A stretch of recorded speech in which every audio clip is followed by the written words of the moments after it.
Back in 2019, I was doing everything the gurus told me.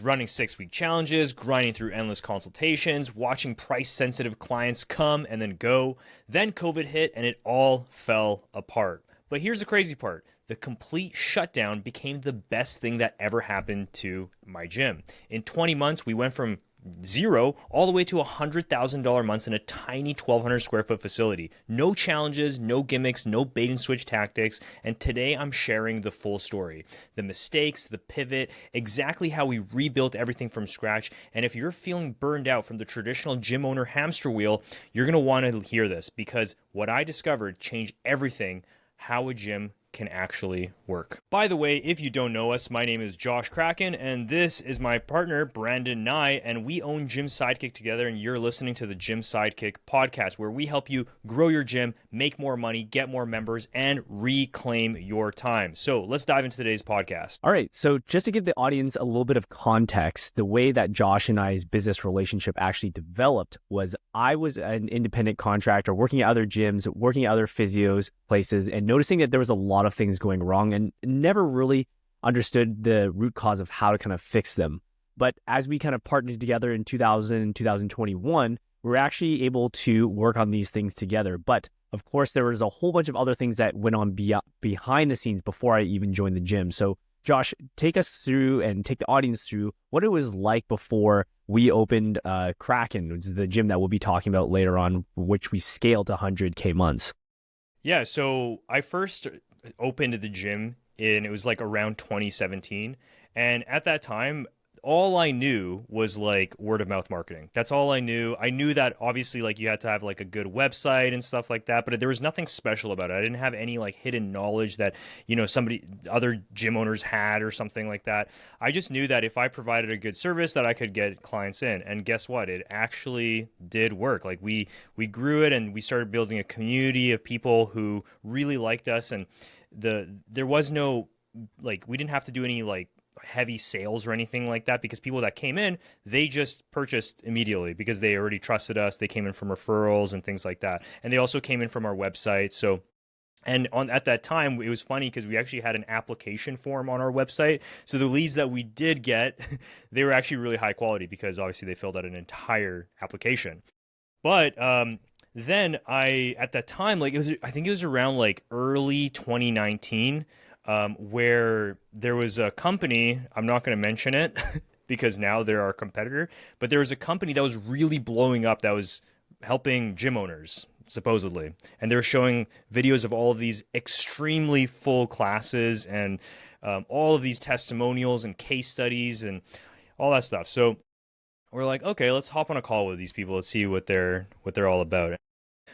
We hopped on a call, and we're obviously Canadian, and they said it was going to be $599 per week, which ended up being, I think, like $900 or so Canadian. And we're like, okay, you know what? I mean, sure, sounds good. Their whole thing was like, if you spend $500 on advertising, you get one client or you get two clients. And then now you can spend the next money that you get on that client on the next client and then the next client. You can build up until you're spending about $3,000 a month on ads. We're like, okay, logically that makes sense. You're like, okay, let's see what this is all about. And then we came in, and right away we noticed that it was a 6-week challenge. And not only that, it was a free 6-week challenge. That's what they really were promoting at the time. A free 6-week challenge. So obviously, morally, that felt extremely wrong. So we actually didn't do a free week challenge. We did a free 6-week challenge. We did just like a regular 6-week challenge. And the conversion rate on it was obviously not that great. The nice thing is, being in Vancouver, Canada, like there was no other gym owners in the area that were running the same challenge. So it did have some success and it was okay. The only thing is the people that were coming in were the lowest quality people ever. Like I can't even begin to explain like the difference between the people that were coming in before versus the 6-week challengers.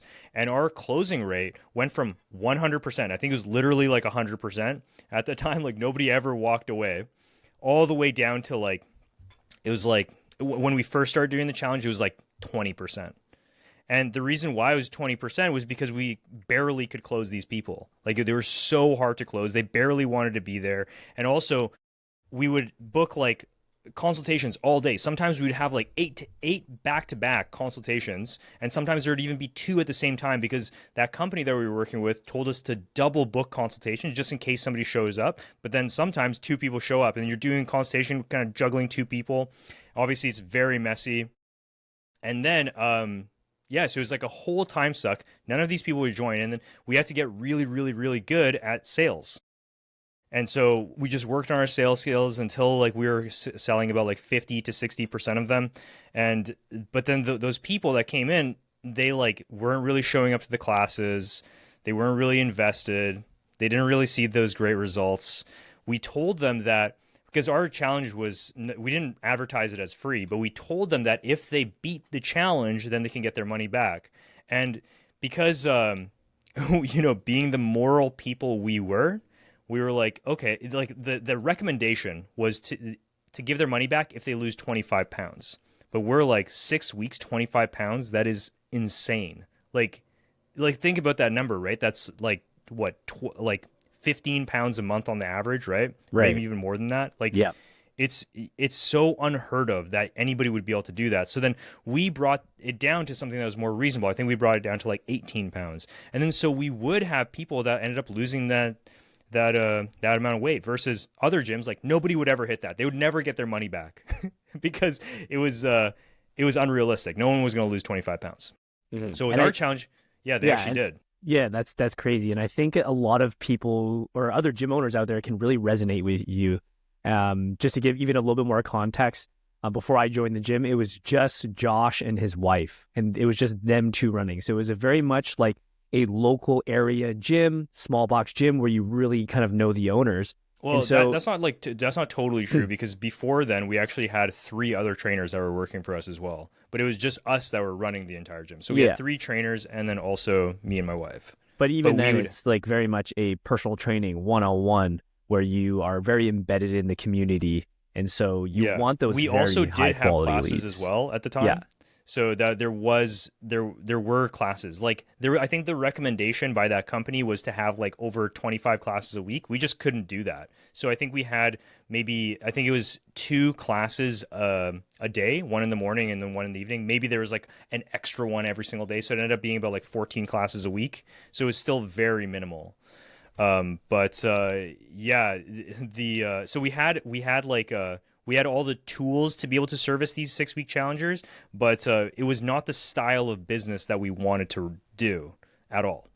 And in fact, at that time, we actually didn't even like training group classes. Like we didn't like it. Like, I mean, it's hard to build connections with people through group classes. And there's some people who love training group classes. Some people don't. And we were those people that don't. Right. Yeah. So I think my point is like, you guys went from this very like intimate, community-based small box gym where you knew everyone. All the leads that coming in were very high quality because you guys pushed them through a very high bar of entry to even kind of work with you guys.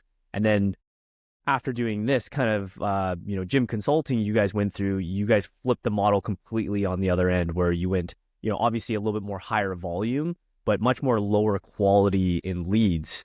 And not only was there a juxtaposition of like the business model, but also like the way that you guys did business as well. Yeah, exactly. So we had to flip everything over. And we, at the time, like we did have a nutrition program, like before we started working with this consulting company. We did have a nutrition program. We did have like some sort of transformation. We had tons of before and after pictures, so their addition of like a transformation program to our gym didn't make that big of a difference. It maybe gave us a little bit more structure, and it forced us to kind of tell people like through advertising that that's our main core program. But we were already pretty good with nutrition, is what I'm trying to say. So yeah, it's like the main thing was the lead source that they changed that really lowered the quality of our entire gym, because then all these clients who were like really tight knit started seeing these people who they don't know, and they would just come and go like all the time.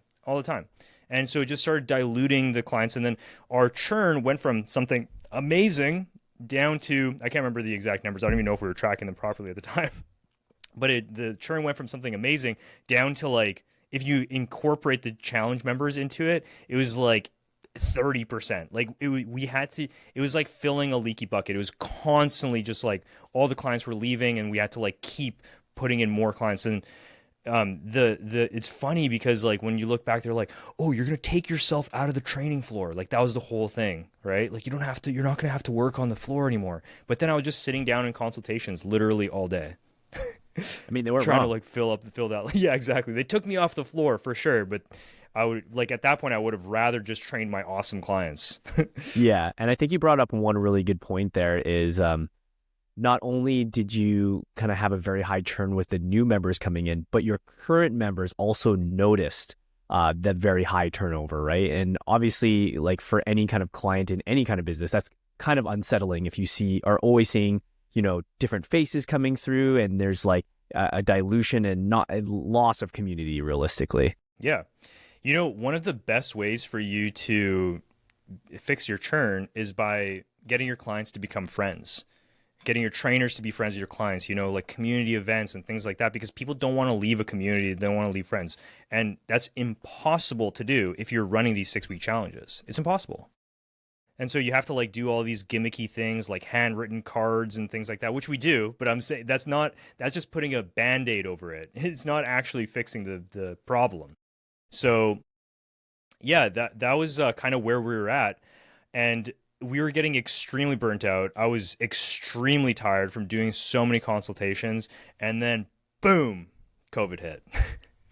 And then we just we literally couldn't bear it. Like our expenses were through the roof because of there was so many like subscriptions that we were on. We were paying these guys. We were paying, like there's so many things that we were paying for. Like our expenses were through the roof. And then because we didn't have all those challengers coming in, we just couldn't take it anymore. And on top of that, being burnt out, we had to shut down the gym. So that was the only solution. And so during that time, I just went MIA, enjoyed time with my family, and COVID was actually great because it was going from being completely burnt out to sleeping and like just getting like so much quality sleep and hanging out with my family, and it was literally a reset for me. And Yeah, I think it was the same for me too. It's funny yeah, how it went, very much in the different directions for two different kinds of people. yeah, Yeah, exactly. And yeah, I got healthy. My eye bag started to get better because I wasn't like just waking up at like 3 a.m. to go coach classes, do consultations until 8 p.m. or 9 p.m. But yeah, and then we shut down and it was good. And then eventually like I started doing personal training again. But that was just with my wife. It was just me and my wife in a small little 600 square foot space. I think it was like 700 square feet tops. But we were doing really well. And then yeah, I think like just with us two alone, we were doing something like $25,000 a month in revenue. that's So right. That's awesome. we were super happy. We were, collecting so much money, and it went from being like working all freaking day for nothing, for little scraps, and like having to feed all of our trainers and everybody, to being like, wait, all I have to do is just train a couple of clients and then we can make like hundreds of thousands of dollars every single year, you know?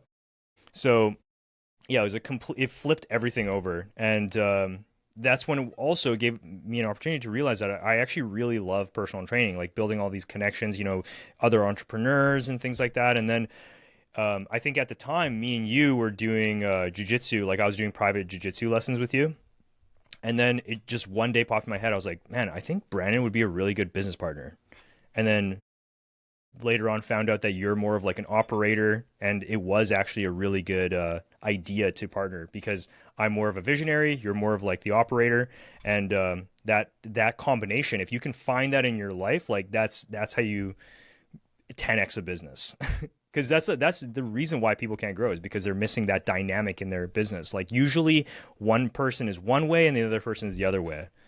That's the only way it works. But sorry, usually one person's like two of the people who are running a business are both the same. They're both visionaries. They're both operators. And then it becomes really hard to run the business because you're both butting heads. But if you have one person that says like, well, this is where we need to go, and the other person is saying like, oh, this is how we get there, then it cleans everything up. Yeah. And not only that is like you were saying, you just kind of fill into each other's kind of like shoes or weaknesses, right? And it's not saying that like I would say that I have a little bit of a visionary side, but mainly kind of operating side, right? And then you vice versa, right? It's not like one person is 100% visionary, 100% operator, right? You're gonna have to find that person who's gonna, fill the gaps of whatever you lack in the business, and that Hmm. together is a powerful relationship. Even in like a marriage relationship, it's going to help you go way, way further. Yeah, exactly.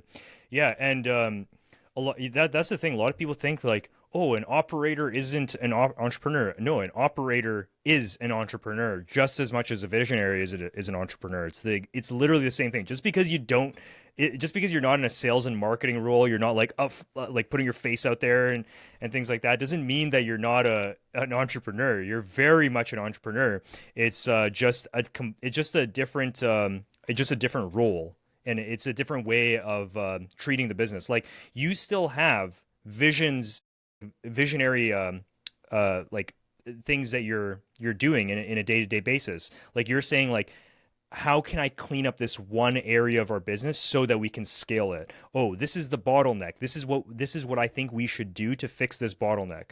And you're just doing it more in an operating setting versus for a visionary is more just like direction and typically sales and marketing and things like that. But you know, like even as a visionary, you still have things that you're going to have to be operating on. You're still going to have to create SOPs and things like that as well, and you're still going to have to visualize that in your head how that SOP is going to work. That I mentioned SOP as an example, but it's an operator isn't just SOPs either. That would just be an operations manager. Yeah.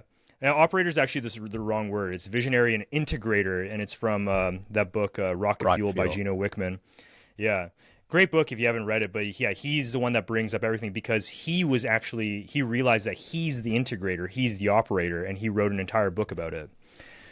Yeah, really interesting book. But anyway, so we found that dynamic with me and you, and we found that it works. And then from there, we opened a small little 1,200 square foot gym. And the idea was like, hey, I noticed that like if I do personal training, I can make a ton of money. And I would love to have my own space, like where I'm just working with one other person. Maybe we have a couple employees that can be like super profitable. And while we're still doing personal training, like that was the idea of it. And then what ended up happening was because our roles were working so well with each other, we ended up getting our first employee, and then quickly after that getting our second employee, then our third, and then we started thinking about how we should have a VA and things like that to start delegating even more tasks. Then we made one of our trainers into an operations manager, and then he was getting we were delegating a lot of tasks to him too. And then from there, and then we're like, holy crap, now we have an org chart. Yeah, and when you say it like that, it seems like it happens like so fast, right? But in the meantime, it's like step by step. Like, oh, what do we need next? I'm like, oh, okay, I guess your schedule's full, my schedule's full. Well, I guess we need another trainer. And I know we kind of like blow over this because it's said in such a very quick period, but in between each and every one of these steps, it was a lesson learned and how like we eventually scaled to where we are today. And if I were to like bring anything back, it would be like, hey, like the systems that we built at every little step helped us scale all the way up. So I'd assume that's what we're going to be talking about today as well. Yeah, exactly. Yeah, it's you have to what we were doing without really realizing it at the time was building the foundations. And our foundations this time, because of past experiences, were really, really strong. Like from day one, I was like, Brandon, we have to track numbers. And right away from day one, we were already tracking all the numbers. And because I remember from our last business, I wasn't really good at tracking numbers. I didn't really want to do it. So then we didn't do it. And so we never knew where we were at. We were just looking at the bank account. And we're like, oh, it's going up, it's going down, it's going up, it's going down. It's just like a roller coaster the entire time. But yeah, now we know like, okay, we have this is our exact amount of clients that we have. This is our churn rate. We have all of those numbers. So then we can make really, really good decisions based off that. But that's just part of that foundation that we were building at the very beginning.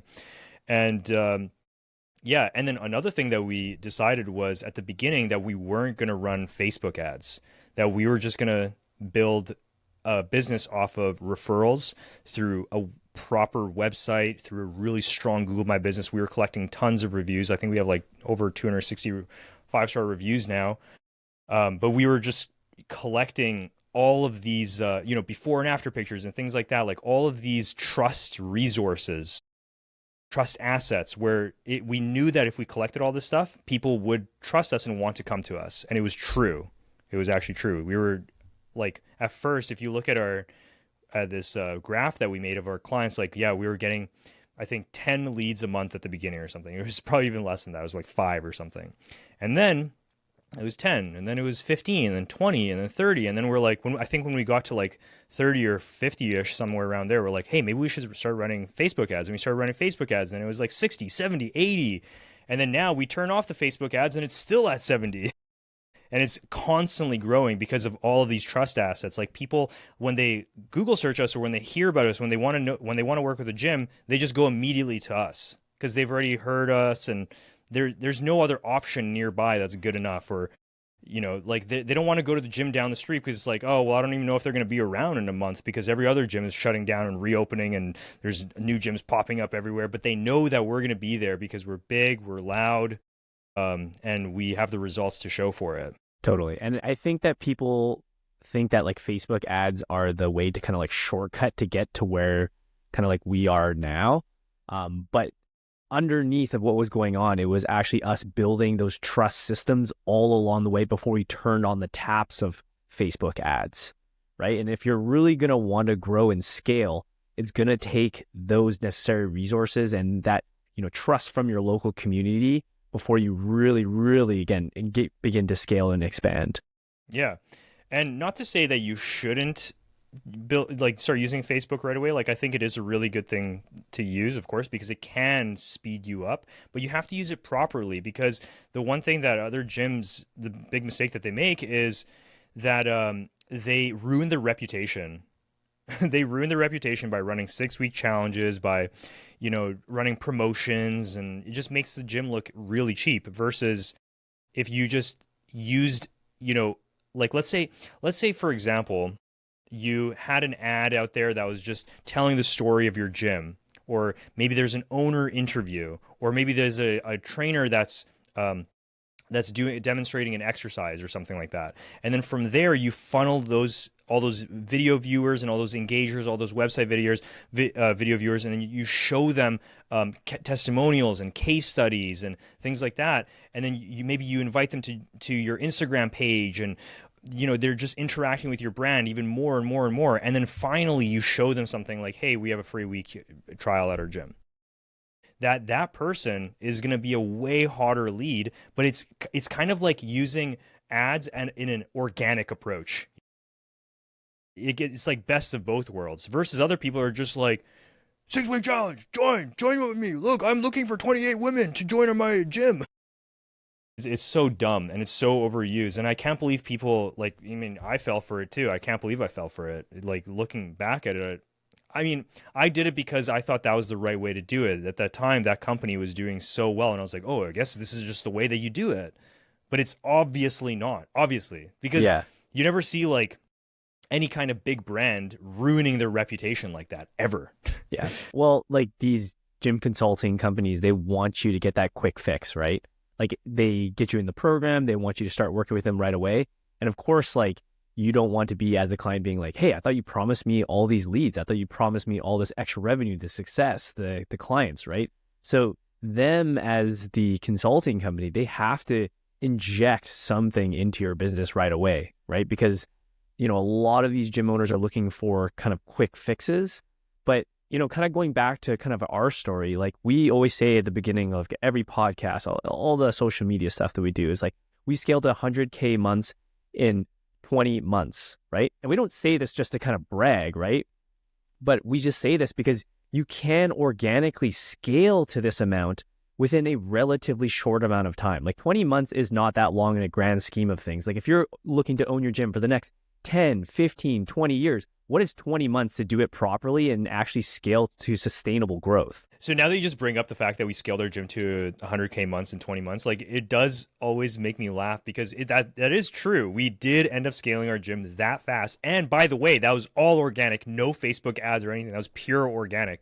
But our gym, the way that it was set up was we actually had physiotherapists working at our gym at that time. And we had this entire physiotherapy program that was in our gym as well.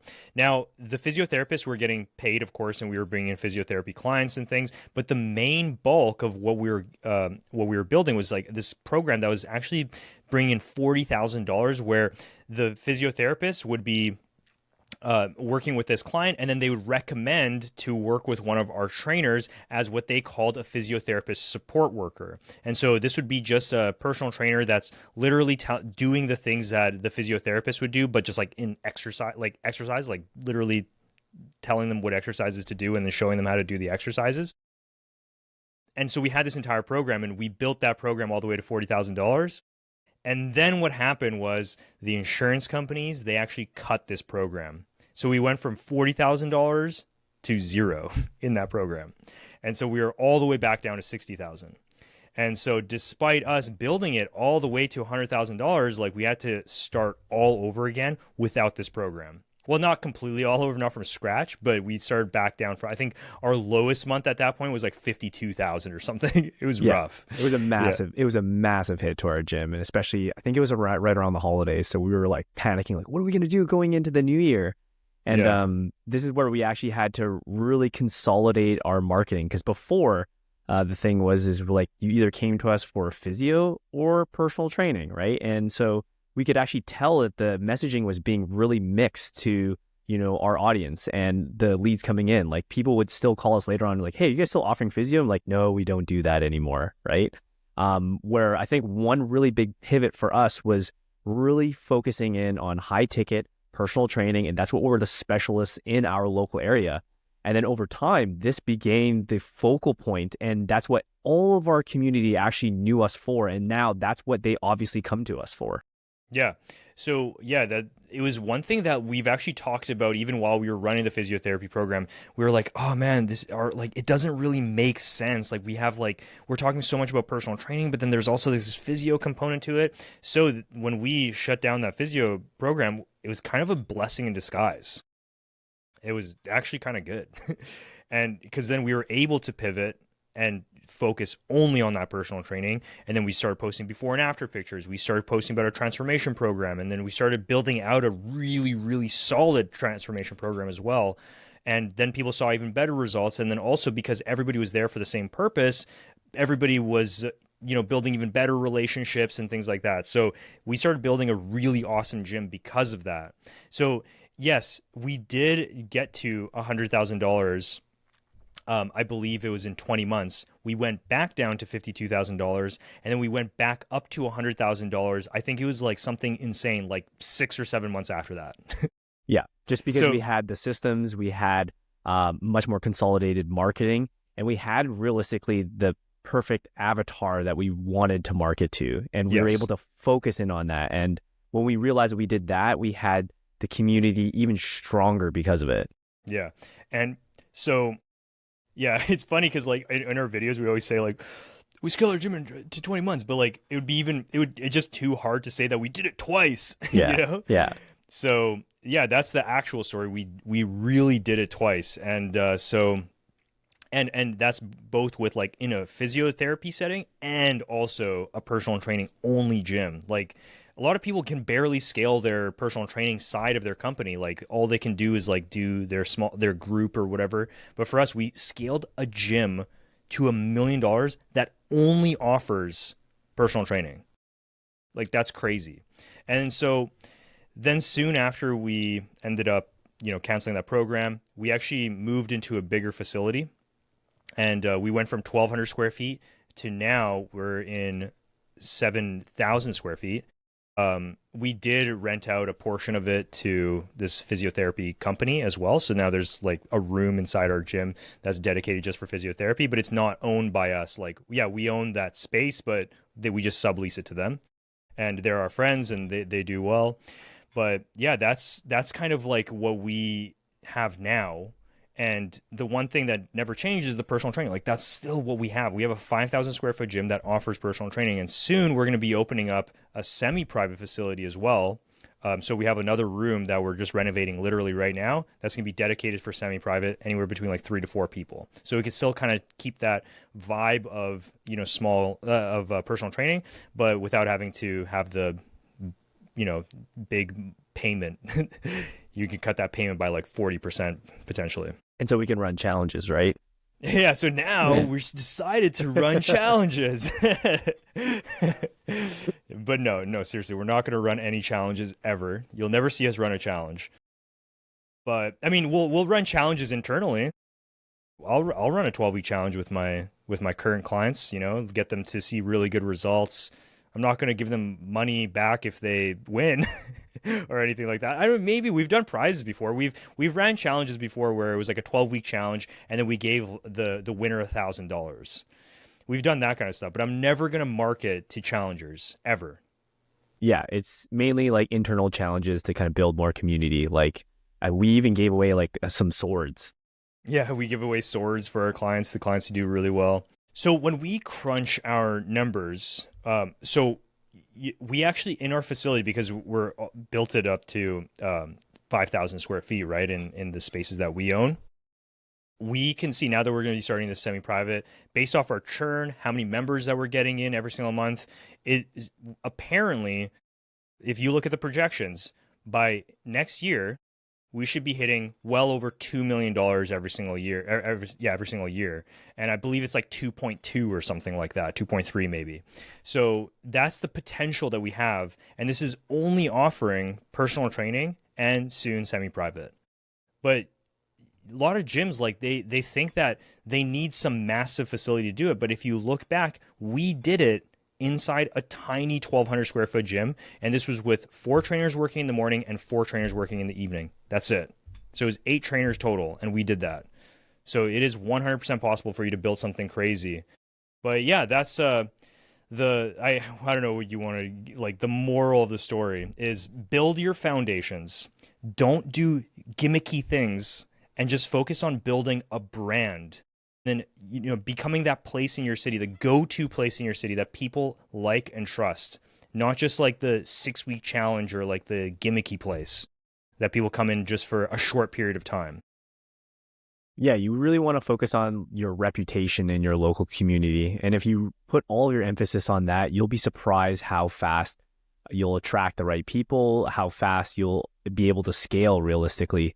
Because it's kind of like a flywheel, right? You not only are you getting good referrals, but when you do turn on the taps of Facebook ads and you do get a wider reach to other people, you'll be surprised about how many more people you can actually pull into your community because you've laid that foundation first. Yeah, for sure. This actually there's a couple more things that I want to talk about, but another thing is like Brandon and I are like pulled out of the business. Like the business doesn't require us. Yes, we do still spend time inside our gym, doing sales and things like that. But the thing is, it's not required of us. And so we built this asset that we can sell today. Like somebody would be willing to purchase this. We just know that there's more upside that we can build it up to. So it's worth it for us to stay within it. But the thing is, though, what I wanted to say is that the only way that you can do that is by putting key people in the right places. And so we did that from the beginning. We have a success manager, we have an operations manager, we have like team leads and things like that, and we have a virtual assistant who we delegate a lot of the tasks to. And so the thing is, if you build your foundations right and you become that brand that people like, it doesn't only attract good clients, it also attracts really good employees as well. So before, when we first started, we had issues like trying to find people to work for us. But now people come to us to work with us, and they're also very, very high quality people. We attract some trainers that other gyms would be dying to have. And to us, it's almost like easy. Like we can see which trainer is good, and we can also the good trainers want to come to us. So and then all we have to do is just filter a little bit, and we're like, oh, there's the gold. Yeah, and then through time, because we've taken the time to really consolidate our marketing, that allows you to really consolidate what your vision of your company is and like what type of employee you need to fill that role, right? So now when we're going through the hiring process, like you said, you can literally filter out through them and you're like, they embody our company values. That person can fulfill in the system that we have set from here. Or on the flip side, you could be like, hey, that guy's a good trainer, but he's just not quite the fit that we're looking for here.